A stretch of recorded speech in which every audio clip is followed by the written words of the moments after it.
अष्टम स्कंद का आरंभ। हरि तुम हरो जन की भीर, द्रौपदी की लाज राखी तुम बढ़ायो चीर।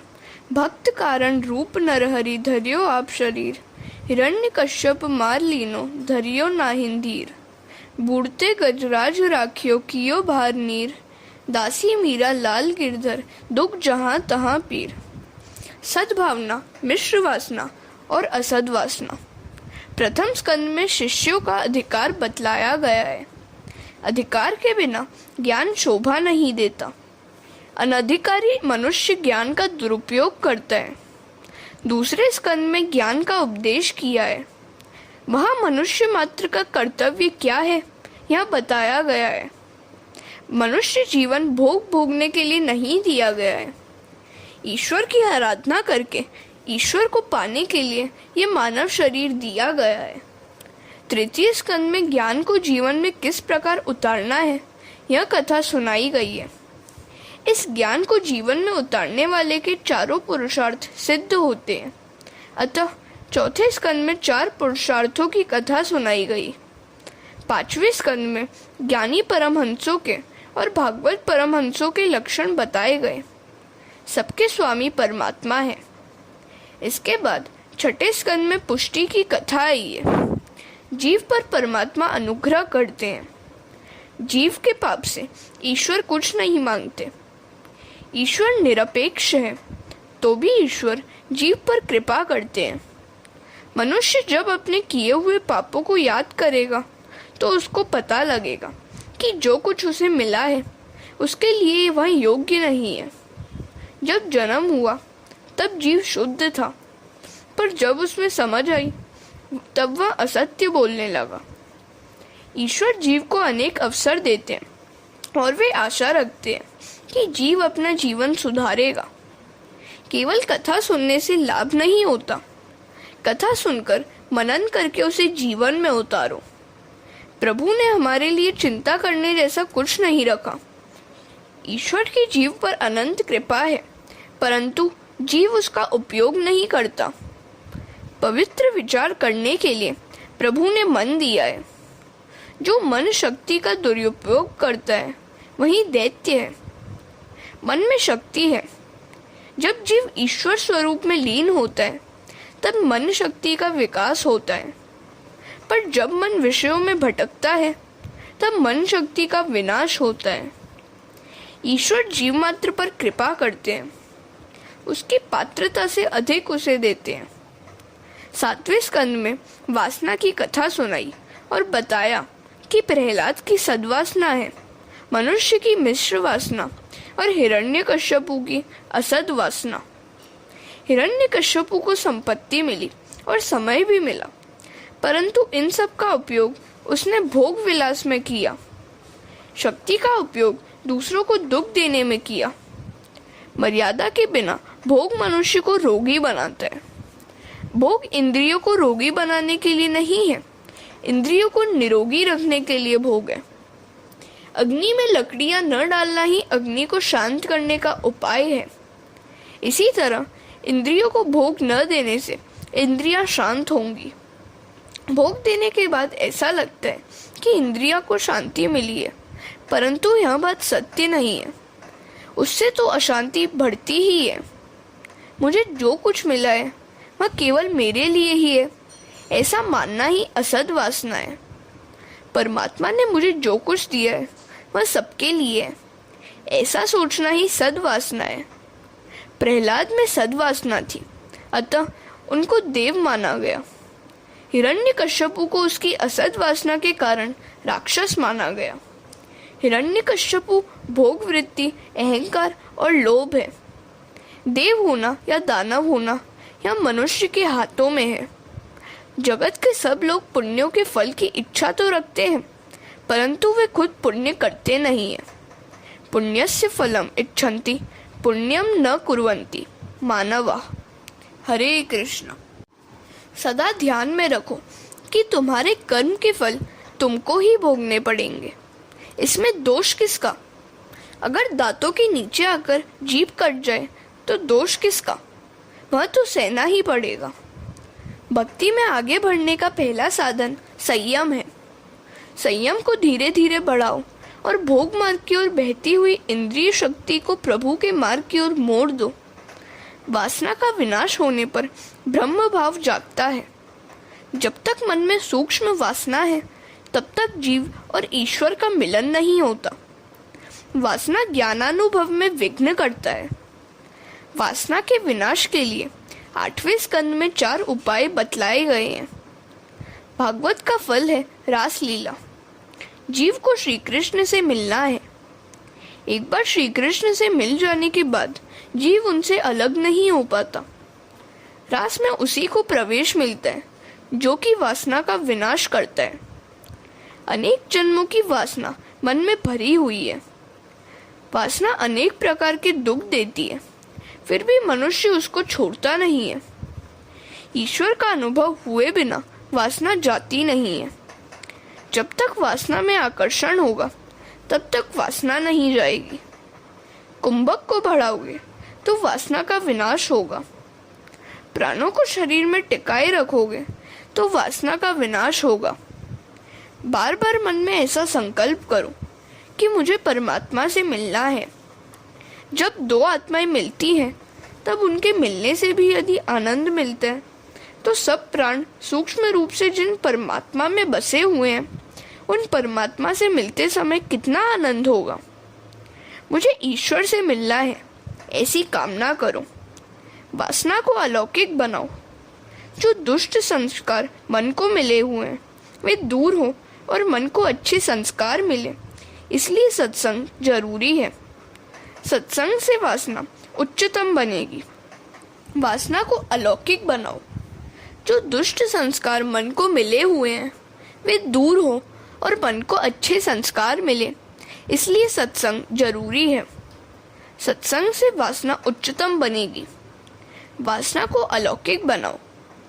मनुष्य बार बार जैसा बोलता है और जिसका विचार करता है वैसा ही खुद बनता है। 8वें स्कंद में वासना का विनाश करने के लिए 4 उपाय बतलाए गए हैं। वासना का विनाश इन 4 उपायों से होता है। जब जीव ईश्वर से दूर होता है तब वासना जागती है। सतत हरि स्मरण करने की आदत डालोगे तो वासना नहीं जागेगी।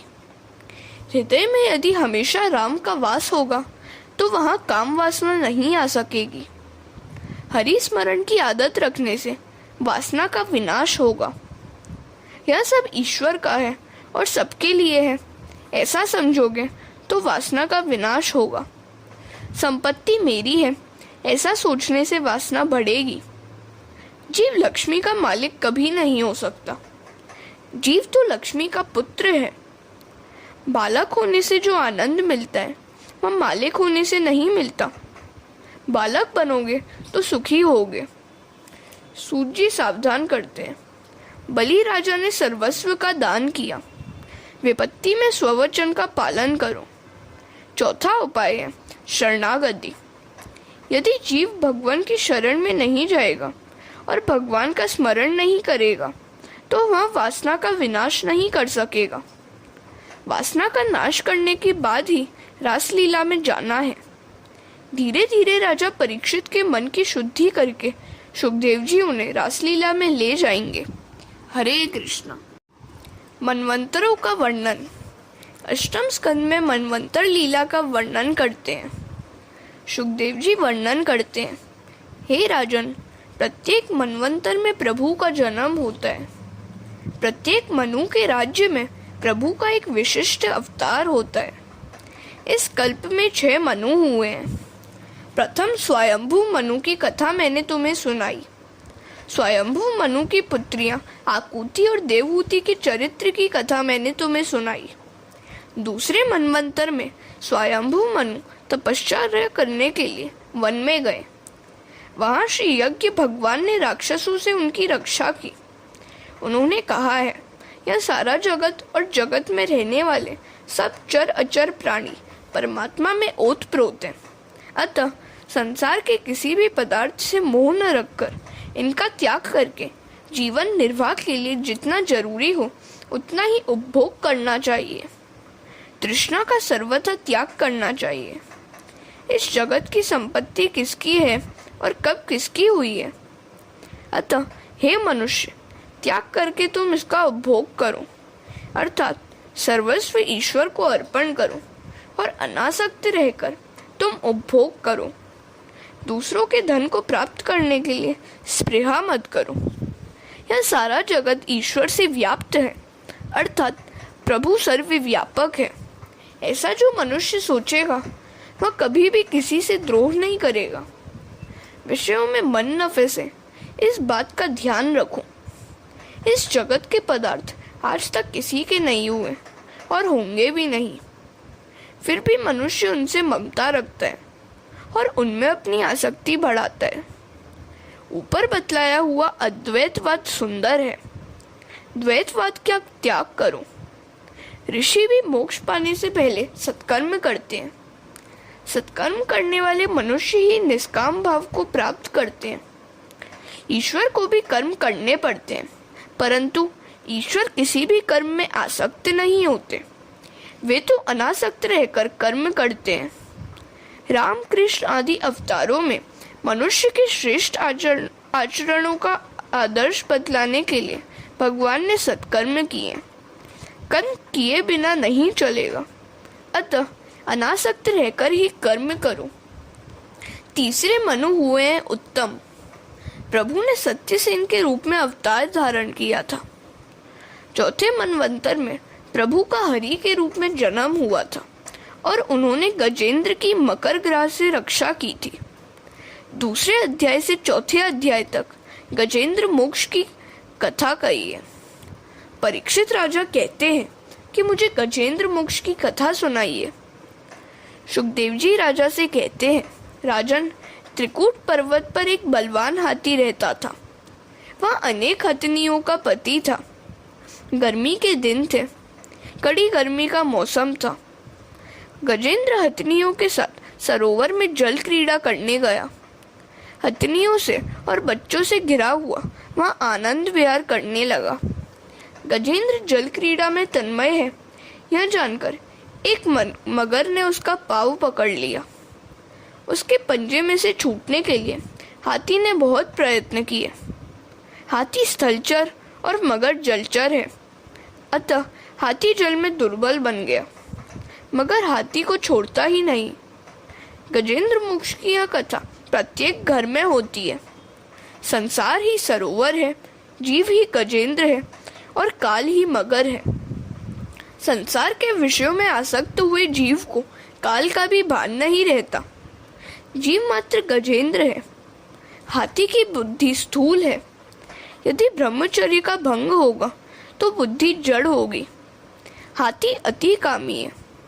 सिंह साल में एक ही बार ब्रह्मचर्य का भंग करता है, इसलिए उसका बल कम होने पर भी वह हाथी को मार सकता है। काम क्रीड़ा करने वाले की बुद्धि जड़ होती है।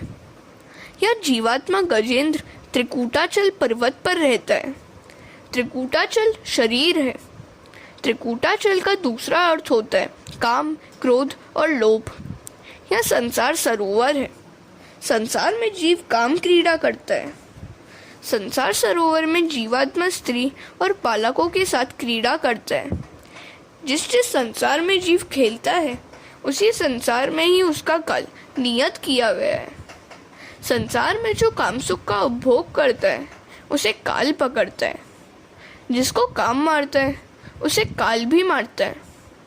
मनुष्य कहता है कि मैं काम सुख का उपभोग करता हूँ, यह बात झूठी है। काम मनुष्य का उपभोग करके उसे क्षीण करता है। भोगा न भुगता वयमेव भुगता। इंद्रियों को जब भक्ति रस मिलता है तब वे शांत होती है। हरे कृष्ण। ग्राह के द्वारा गजेंद्र का पकड़ा जाना। अनेक जन्मों से जीव काल से मरता चला आ रहा है। मगर और सांप को काल की उपमा दी गई है। जिस संसार में मनुष्य काम क्रीड़ा करता है, वहाँ काल भी रहता है। जिस समय जन्म होता है, उसी समय मरण का समय भी नियत किया जाता है। मगर ने हाथी का पाँव पकड़ा था। काल जब आता है तो सबसे पहले पाँव ही पकड़ता है। पाँव की शक्ति क्षीण हो जाए तो मान लो कि काल ने पकड़ लिया है। पाँव की शक्ति क्षीण हो जाए तो सावधान हो जाना चाहिए कि अब काल समीप आ गया है। उस समय घबराना नहीं चाहिए, भगवत स्मरण में लग जाना चाहिए। जब काल आकर पकड़ेगा तब तुम्हें न पत्नी छुड़ा सकेगी और न पुत्र ही। जब काल पकड़ेगा तब कोई भी प्रयत्न काम नहीं आएगा। उस मगर ने जब हाथी को पकड़ा तब न तो हथनियाँ और न बच्चे ही उसे छुड़ा सके और न दूसरे हाथी। मनुष्य को जब काल पकड़ते हैं तब उसको कोई नहीं बचा सकता। पत्नी, पुत्र, संबंधी कोई भी उसे नहीं बचा सकता। काल के मुख में से वही छूटेगा जिसको परमात्मा का दर्शन होगा। काल के भी काल श्री कृष्ण के दर्शन से काल का नाश होगा। काल रूपी मगर के मुख में से श्री हरि का सुदर्शन चक्र ही छुड़ा सकता है। मगर के मुख में से छूटने के लिए हाथी ने बहुत प्रयत्न किए, परंतु कोई प्रयत्न काम न आया। हथनी और बच्चों ने भी प्रयत्न किए, परंतु कुछ काम न चला। जब काल पकड़ता है तो कोई भी प्रयत्न काम नहीं आता। 1 महीना इसी प्रकार दोनों के बीच युद्ध चलता रहा।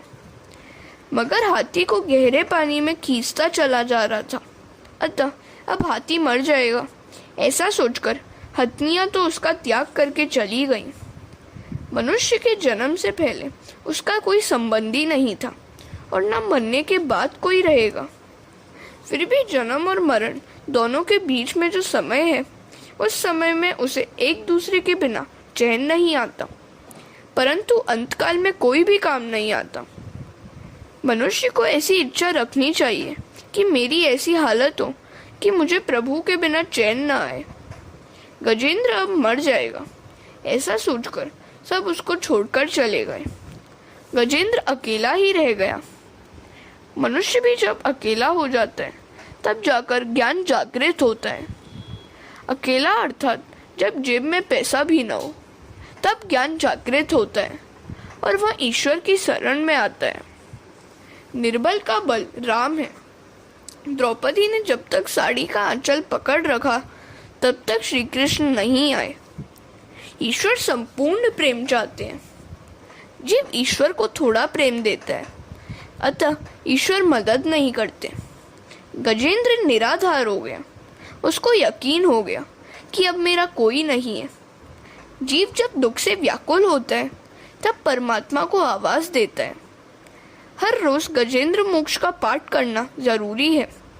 बुढ़ा जब बीमार पड़ेगा और अधिक दिन बीमार रहेगा तो सब ऐसी इच्छा करेंगे कि अब यह बुढ़ा मर जाए तो अच्छा है। बेटा छुट्टी लेकर आया हो और बुढ़े की बीमारी बढ़ती जाए तो वह कहेगा मैं जा रहा हूँ, मेरी छुट्टी खत्म हुई है।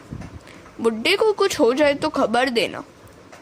जीव जब मृत्यु शैया पर अकेला होता है तब उसकी हालत गजेंद्र जैसी होती है। अंतकाल में जीव को ज्ञान होता है, परंतु तब वह ज्ञान उसके कुछ काम नहीं आता। मनुष्य घबराता है और वह सोचता है कि मैंने मरने की कोई तैयारी नहीं की है, अब मेरा क्या होगा। जहाँ जाकर वापस आना होता है, ऐसे सफ़र के लिए तो मनुष्य बहुत तैयारी करता है, परंतु जहाँ जाकर वापस लौटना नहीं होता, ऐसे सफ़र के लिए वह कुछ भी तैयारी नहीं करता। परमात्मा को राज़ी करोगे तो तुम्हारा बेड़ा पार होगा। यह गजेंद्र पशु है। पशु होकर भी वह परमात्मा को आवाज़ देता है, परंतु मनुष्य तो मृत्युशैया पर पड़कर भी हाय हाय ही करता है। पर हाय हाय करने से अब क्या मिलेगा। गजेंद्र जब अकेला हो गया तो उसको यकीन हो गया कि अब ईश्वर के सिवा मेरा कोई नहीं है। ईश्वर के आधार के बिना जीव निराधार है। अंत में सब छोड़कर चले जाते हैं। जिनके लिए सारे जीवन का भोग दिया वे भी छोड़कर चले जाते हैं। अंतकाल में जीव पछताता है। हाय हाय करके उसकी जान जाती है। अंतकाल में हाय हाय करके हृदय जलाना नहीं चाहते हो तो अभी से हरि का नाम लेना शुरू कर दो। आज से श्री हरि का स्मरण करोगे तो अंतकाल में श्री हरि ही याद आएंगे। पशु संग्रह नहीं करता है, मनुष्य संग्रह करता है। मनुष्य आने वाले कल की चिंता करता है। काल ने पाव को पकड़ा हुआ है, यह नहीं भूलना चाहिए। पाव की शक्ति क्षीण हो जाए तो मान लेना कि मरने का समय आ गया है। हरे कृष्ण। गजेंद्र के द्वारा भगवान की स्तुति और उसका संकट से छूटना। जब गजेंद्र बहुत ही व्याकुल हो गया तब वह स्तुति करने लगा। गजेंद्र ने जो श्रीहरि की स्तुति की उसकी बड़ी महिमा है। संसारी लोगों को गजेंद्र की तरह नित्य श्रीहरि की स्तुति करनी चाहिए। इस तरह स्तुति करने से अज्ञान का नाश होता है और मरण सुधरता है। काल जब जीव को पकड़ने के लिए आता है तब वह प्रभु को पुकारता है कि हे नाथ, आपकी शरण में आया हूँ। जीव जब चारों ओर से निराधार बन जाता है तब पूर्व जन्म के संस्कार से और सत्कर्मों से वह प्रभु की शरण में जाता है। गजेंद्र स्तुति करता है।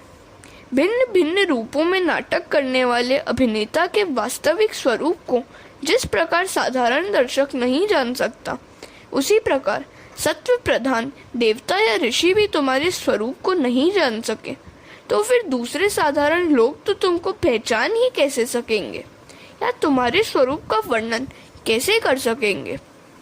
ऐसे दुर्गम चरित्र वाले हे प्रभु, मेरी रक्षा करो।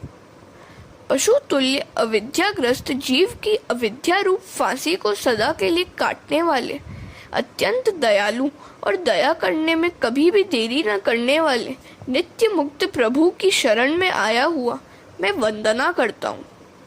अपने अंश से सर्व जीवों के मन में तुम अंतर्यामी रूप से प्रकट हो रहे हो। सबके नियंता और अनंत ऐसी आपकी मैं वंदना करता हूँ।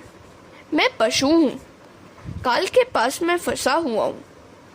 जरा विचार करो, जीव मात्र पशु है, सब काल के मुख में फंसे हुए हैं। मुझे काल से बचाओ। जहाँ काल का वास न हो वहाँ मुझे ले चलो। जहाँ काल है वहाँ दुख है। जिसके सिर पर काल है वह सुखी नहीं है।